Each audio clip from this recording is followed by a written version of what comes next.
Procesi i demontimit të armëve dhe municioneve në Shqipëri do të përmbyllet vitin e ardhshëm. Ky është afati i fundit që ka përcaktuar Ministri i Mbrojtjes Arben Imami, duke folur në ceremoninë ushtarake të mbajtur në Akademinë e Mbrojtjes Spiro Mojsiu, me rastin e 99 vjetorit të krijimit të forcave të armatosura. Forcat e armatosura po lirohen nga barra e rënd e municioneve dhe materialeve tepërta trashëguara nga e kaluara.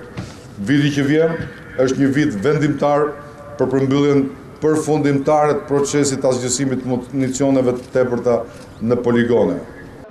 Forcat e armatosura të Shqipërisë u formuan në 4 dhjetor të 1912-s me urdhër të Ismail Qemalit. Ndërkohë, presidenti i Republikës Bamir Topi ka zgjedhur një mënyrë urimi krejt të veçantë për forcat e armatosura, duke mbajtur një ligjërat me temë lidership dhe ndikimi i tij në menaxhimin e mjedisit të sigurisë, rasti Shqipërisë, rajonit dhe Mëngjer. Në fjalën e tij, presidenti një herë është edhe komandanti i përgjithshëm i forcave të armatosura, u ndal në dimensionin politik të këtyre forcave, që realizohet kryesisht nëpërmjet mbledhjeve dhe takimeve të përfaqësive parlamentare të delegacioneve që janë pjesë Asamblesë Parlamentare të NATO-s.